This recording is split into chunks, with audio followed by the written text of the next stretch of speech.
Hello viewers, আমি jasmine. এই মুহূর্তে আপনারা সবাই কানেক্টেড আছেন জেসমিনস বেবি কেয়ার টক ইউটিউব চ্যানেলটির সাথে। চলুন আজকের গুরুত্বপূর্ণ ভিডিওটি শুরু করা যাক।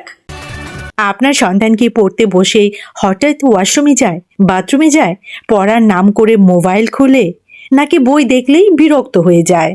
এমনটা কি হয়? সাবধান, আপনি যদি আজ এই 5টা ভুল করেন তাহলে অজান্তে আপনি আপনার সন্তানের ভবিষ্যৎ ধ্বংসের রাস্তাটা পরিষ্কার করে দিচ্ছেন। আজকের এই ভিডিওটিতে আমি আপনাদের সাথে শেয়ার করব, আমি আপনাদেরকে জানাবো কোন 5টি কাজ একদম করবেন না, বিজ্ঞান কি বলে, সায়েন্স কি বলছে, আর doctor APJ Abdul Kalam sir কিভাবে এমন হাজারো ছাত্রকে বদলে দিয়েছিলেন।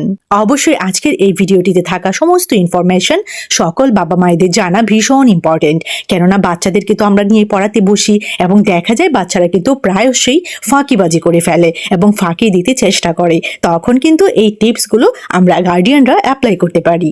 এই ভিডিওটা শেষ না দেখলে আপনি হয়তো আজও আগের মতোই ভুল করে যাবেন। প্রথমেই চলুন জানি পড়াশোনা ফাঁকি দেওয়া মানে কি অলস সন্তান। নিউরোসায়েন্স কি বলে? নিউরোসায়েন্স বলে পড়া এড়ানো মানে কিন্তু লেজি নয়, এটা প্রায়ই হয়। এটা কিন্তু ফিয়ার নয়, প্রেশার নয়, বা ইমোশনাল ডিসকানেক্টের কারণেও কিন্তু নয়। হার্ভার্ড রিসার্চ এ বিষয়ে কি বলছে? স্ট্রেস থাকলে ব্রেইন শেখা বন্ধ করে দেয়। আর doctor APJ Abdul Kalam sir এই বিষয়ে কি বলেছিলেন? উনি বলেছিলেন, don't compare your child with others, compare them with who they were yesterday. প্রথম ভুলটির কথা চলুন জানি, চিৎকার করা এবং ভয় দেখানো। শুনে দেখুন তো বাক্যগুলো চেনা লাগছে? পড়বি না তো ভবিষ্যৎ শেষ, আমাদের মান সম্মান নষ্ট করছিস তুই। ব্রেইন সায়েন্স কি বলছে? চিৎকার করলে, তর্ক করলে, বাচ্চাদের সাথে বকাঝকা করলে বাচ্চাদের ব্রেইনে কর্টিসল হরমোন রিলিজ হয় বেশি, এবং কর্টিসল মানে স্ট্রেস হরমোনের কারণেই কিন্তু দেখা যায় বাচ্চাদের মেমোরিতে কিন্তু ইফেক্ট পড়ে। Doctor APJ Abdul Kalam sir এই বিষয়ে বেশ ইন্টারেস্টিং একটি কথা বলেছেন, সেটা হচ্ছে fear creates pressure, pressure kills creativity. আপনাদেরকে একটি ছোট্ট বাস্তব উদাহরণ দিই। চিৎকারে কিন্তু সন্তান পড়তে বসে একদমই মন দিয়ে নয়, সে কিন্তু ভয় পেয়েই পড়তে বসে। 2 নম্বর ভুলটি হচ্ছে জোর করে বসিয়ে রাখা, এই চেয়ার ছাড়া একদম উঠবি না, এই ধরনের সেন্টেন্স বা এই ধরনের কমান্ড বাচ্চাদেরকে করা। চাইল্ড সাইকোলজি এ বিষয়ে কি বলছে? ফোর্স স্টাডি এটা কিন্তু বাচ্চাদের জন্য একদম ভালো নয়। এতে কি হয়? ব্রেন রেজিস্ট্যান্স তৈরি করে। Doctor APJ Abdul Kalam sir নিজের পড়াশোনা করতেন আগ্রহ থেকে, লক্ষ্য থেকে, স্বপ্ন থেকে। Dreams are not what you see in sleep, dreams are what don't let you sleep. এই কথাটা কিন্তু উনি বলেছিলেন, ভীষণ ইন্টারেস্টিং এই কথাটা। 3 নম্বর ভুলটি হচ্ছে অন্য বাচ্চার সঙ্গে তুলনা করা। দেখুন, এই যে বাচ্চাদেরকে যে কম্পেয়ার করা ঠিক না অন্য বাচ্চাদের সঙ্গে বা অন্য কারোর সঙ্গে, এই বিষয়ে কিন্তু আমি আগেও আপনাদেরকে অনেক ইনফরমেশন জানিয়েছি যে কম্পেয়ার করা এটা কিন্তু ঠিক নয় বাচ্চাদের জন্য। আমরা কিন্তু অনেক সময় বলে থাকি, ও দেখো কত ভালো পড়ে, ও দেখো তোমার থেকে অনেক বেশি মার্কস পেয়েছে।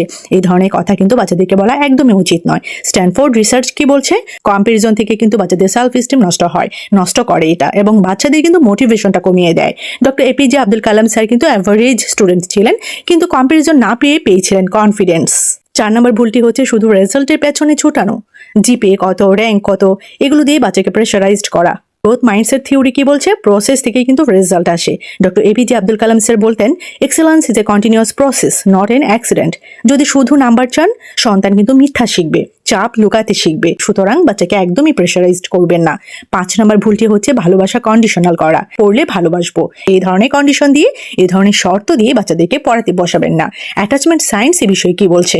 কন্ডিশনাল লাভ অ্যাংজাইটি তৈরি করে, ব্রেইন নিরাপত্তা হারায়। Doctor APJ Abdul Kalam sir ওনার শিক্ষকদের কথা বলতেন, উনি বলেছিলেন, they believed in me when I didn't believe in myself। তাহলে বাবা মা মানে আমরা গার্ডিয়ানরা কি করতে পারি, কি করবেন? ডক্টর এপিজে আব্দুল কালাম স্যারের মেথডটি যদি আমরা ফলো করি, 5টি সঠিক কাজ। প্রথমটি হচ্ছে শুনুন, জিজ্ঞেস করুন বাচ্চাকে। 2 নাম্বারটি হচ্ছে পড়াকে ছোট অংশে ভাগ করুন। 3 নাম্বারটি হচ্ছে আগ্রহের সঙ্গে পড়া যুক্ত করুন। 4 নাম্বার হচ্ছে চেষ্টায় প্রশংসা করুন। 5 নাম্বার হচ্ছে নিজের আচরণ ঠিক করুন। ফাইনালি আমি আপনাদের উদ্দেশ্যে বলবো, আপনার সন্তান আপনার কথা মনে রাখবে না, আপনার ব্যবহার মনে রাখবে। আপনি যদি আজ ভয় কমান, তাহলে কাল সে স্বপ্ন দেখতে শিখবে। ডক্টর এপিজে আব্দুল কালাম স্যারের মতো মানুষ তৈরি হয় ভালোবাসা, বিশ্বাস আর ধৈর্য দিয়ে। এই ভিডিওটি প্রত্যেক বাবা মায়ের কাছে পৌঁছানো দরকার, সেজন্য শেয়ার করুন, কারণ একটা শিশুর ভবিষ্যৎ বদলাতে পারে একটা সঠিক সিদ্ধান্ত। অবশ্যই আমি বলবো, যদি আপনার কাছে ভিডিওটি ইনফরমেটিভ মনে হয় একটি লাইক করে দিবেন, অবশ্যই শেয়ার করে দিবেন অন্যান্য গার্ডিয়ানদের সাথে, অন্যান্য বাবা মায়েদের সাথে। আর যদি চ্যানেলে নতুন হয়ে থাকেন, অবশ্যই চ্যানেলটি সাবস্ক্রাইব করে রাখবেন, পাশে থাকা বেল আইকনটিতে ক্লিক করে রাখবেন পরবর্তী ভিডিও পাওয়ার জন্য। সবাই ভালো থাকবেন, বাচ্চাদেরকে ভালো রাখবেন। আল্লাহ হাফিজ।